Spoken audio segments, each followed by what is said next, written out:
इस सेशन में हम जानकारी लेंगे किस प्रकार हम हैच को एनोटेटिव स्केल के साथ प्रयोग कर सकते हैं। आइए एग्जांपल को समझने के लिए सबसे पहले यहाँ पे मैं एक रेक्टेंगुलर ड्रॉ कर लेता हूँ। इसके पश्चात हैच को सिलेक्ट करता हूँ, पिक पॉइंट, पैटर्न जो चूज करना है और फाइनली यहाँ मैं क्लिक कर देता हूँ। आप देखेंगे यहाँ पे हैच जो है वो ड्रॉ हो गया है हमारे इस पर्टिकुलर रेक्टेंगल में। इस प्रकार से मैंने रेक्टेंगल में जो है हैच का प्रयोग किया है, परंतु इस हैच को मुझे एनोटेटिव स्केल प्रदान करने के लिए यहाँ ऑप्शंस में दिए गए एनोटेटिव स्केल ऑप्शन को सिलेक्ट करना है और फाइनली एंटर करना है। मेरे पास ये जो ऑब्जेक्ट है ये एनोटेटिव हो गया है। माउस दोबारा क्लिक करेंगे तो यहाँ पे एनोटेटिव सिलेक्शन आएगा। आप जब दोबारा सिलेक्ट करेंगे हैच को तो आपके पास यहाँ एनोटेटिव ऑप्शन यहाँ पे एनेबल आएगा और माउस अगर अंदर की तरफ लेके जाएंगे तो माउस के साथ यहाँ पे एनोटेटिव का जो ये सिंबल है ये भी दिखाई देगा कुछ इस तरह से। तो इस प्रकार हम किसी भी ऑब्जेक्ट को एनोटेटिव स्केल प्रदान कर सकते हैं। इसके पश्चात यदि हम इसको स्केल प्रोवाइड करना चाहते हैं तो उसके लिए हमारे पास यहाँ नीचे की तरफ स्टेटस बार में एनोटेशन स्केल दिया गया है। मैं यहाँ सिलेक्ट करता हूँ इसको।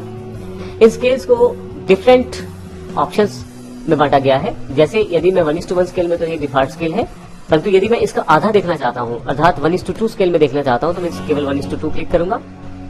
अब देखिए यहाँ पे हैच का जो गैप है वो बढ़ गया है। इसी तरह से 1/4 देखने के लिए फिर से सिलेक्ट करता हूँ तो गैप फिर से बढ़ गया है और 1/8 करने पर फिर से गैप और बढ़ जाएगा।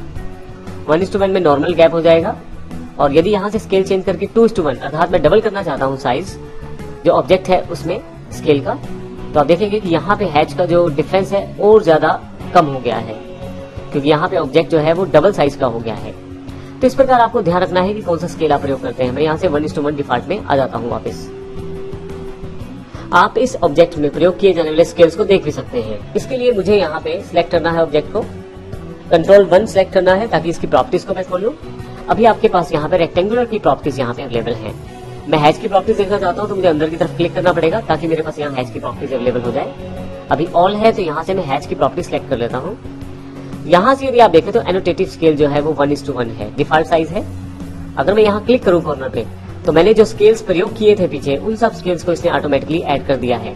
इसका कारण ये यहाँ पे स्केल्स पहले से ऐड किए गए हैं क्योंकि मैंने यहाँ पे इस ऑप्शन को जो एनोटेटिव स्केल के साथ जुड़ा हुआ ऑप्शन है इसको इनेबल कर दिया था, जिसके कारण जब भी मैं स्केल अप या स्केल डाउन करता हूँ अपने ऑब्जेक्ट को तो जो भी एनोटेटिव स्केल है वो उसके साथ ऐड हो जाता है। यहाँ से मैं इन सभी को डिलीट कर देता हूँ और यहाँ से मैं इसको ऐड भी कर सकता हूँ। आइए इसको हम कंपेयर मोड में देखते हैं ताकि हम इसको अच्छी तरह से समझ पाए। इसके लिए हमारे पास एक और एग्जांपल यहाँ पे उपलब्ध है। यहाँ पे मैंने 2 रेक्टेंगल्स का प्रयोग किया है। पहला रेक्टेंगल जो कि एसोसिएटिव है, जब आप अंदर की तरफ क्लिक करते हैं यहाँ ऊपर की तरफ आपको जानकारी दी गई है, ये एसोसिएटिव है। एसोसिएटिव की जानकारी हम अगले सेशन में लेंगे, लेकिन अभी यहाँ पे ये एनोटेटिव नहीं है।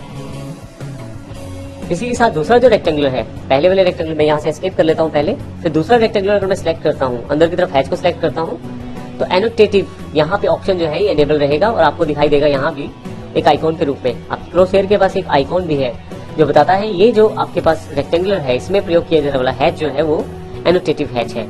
एस्केप करके यदि आप इसको यहाँ पे देखें तो यहाँ पे ऐसा ऑप्शन नहीं है। इसका अर्थ ये हुआ कि पहला जो रेक्टेंगल है इसमें एनोटेटिव स्केल नहीं है हैच के लिए, जबकि दूसरा जो रेक्टेंगल है इसमें एनोटेटिव स्केल है इस पर्टिकुलर हैच के लिए। तो आइए हम देखते हैं कौन कौन से ऑप्शन हमें प्रयोग करने हैं इस एग्जांपल को समझने के लिए। आइए सबसे पहले हम देखते हैं यहाँ से लेआउट को। यहाँ से लेआउट 1 को मैं सिलेक्ट कर लेता हूँ। अब यदि यहाँ देखें तो यहाँ डिफरेंट स्केल्स दिए गए हैं, डिफरेंट आउटपुट दिखाई गई है अलग अलग व्यू पोर्ट के साथ। यहाँ पे यदि आप देखें तो सबसे पहले जो स्केल साइज प्रयोग किया गया है 2:1 है, अर्थात डबल है नॉर्मल साइज का। ये 1:1 साइज है, यहाँ 1:2 साइज है और यहाँ 1/4 साइज है।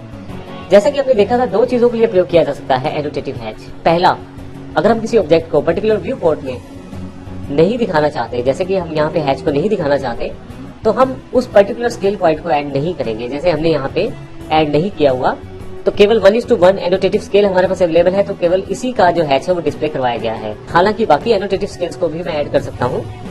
आइए बाकी एनोटेटिव स्केल्स को ऐड करके देखते हैं और देखते हैं किस प्रकार फर्क पड़ता है। सबसे पहले मैं यहाँ ये जरूर तय करूंगा कि मेरे पास नीचे दी गई ये प्रॉपर्टीज जो है ये सिलेक्ट हो, शो एनोटेशन ऑब्जेक्ट्स और ऐड स्केल्स, ये दोनों ऑप्शंस मेरे पास यहाँ पे सिलेक्शन में है। अगर मैं यहाँ से अब प्रॉपर्टीज देखने के लिए यहाँ मैं सिलेक्ट कर लेता हूँ। अब यहाँ पे यदि मैं स्केल ऐड करना चाहता हूँ तो उसके 2 ऑप्शन मेरे पास अवेलेबल है। अगर मैं यहाँ से स्केल चेंज करता हूँ तो मेरे पास जो एनोटेटिव स्केल ऑब्जेक्ट है वहां पे ऑटोमेटिकली ऑप्शन देखिए यहाँ पे चेंज हो गया है, जबकि दूसरे वाले में आपको चेंज नहीं दिखाई देगा।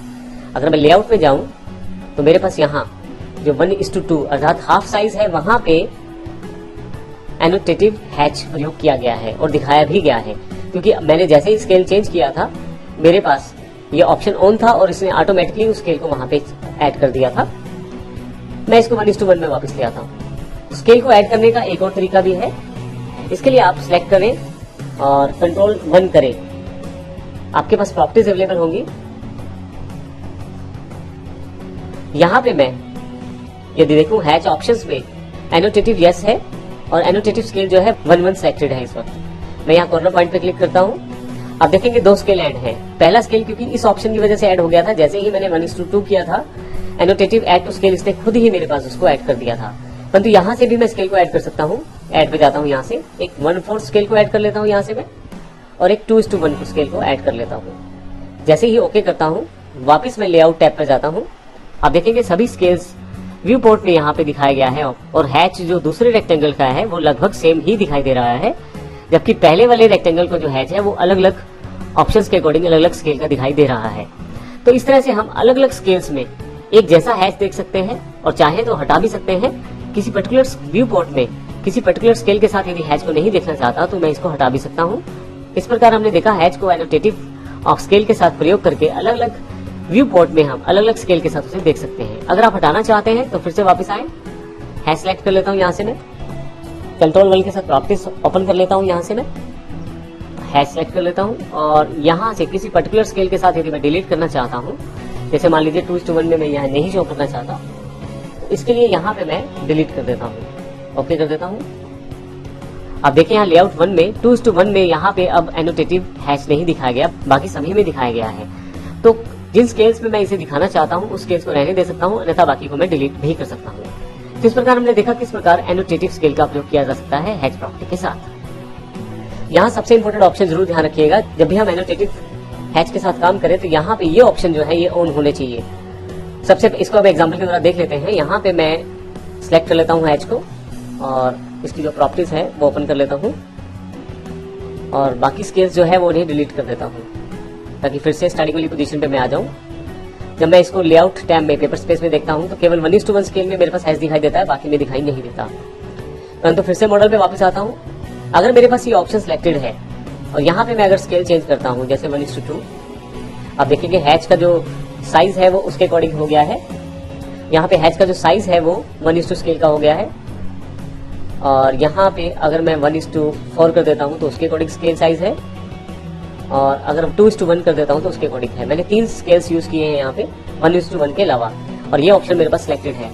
लेआउट टैब में अगर मैं जाकर देखता हूँ मैंने किसी भी स्केल को ऐड नहीं किया था प्रॉपर्टी पैनल के द्वारा, फिर भी यहाँ पे सभी जो एनोटेटिव हैचेज हैं दिखाई दे रहे हैं स्केल्स के साथ, क्योंकि मैंने इस ऑप्शन को सिलेक्ट किया हुआ था। अगर ये ऑप्शन सिलेक्टेड नहीं होगा तो आपके पास वहाँ ऑप्शन दिखाई नहीं देंगे।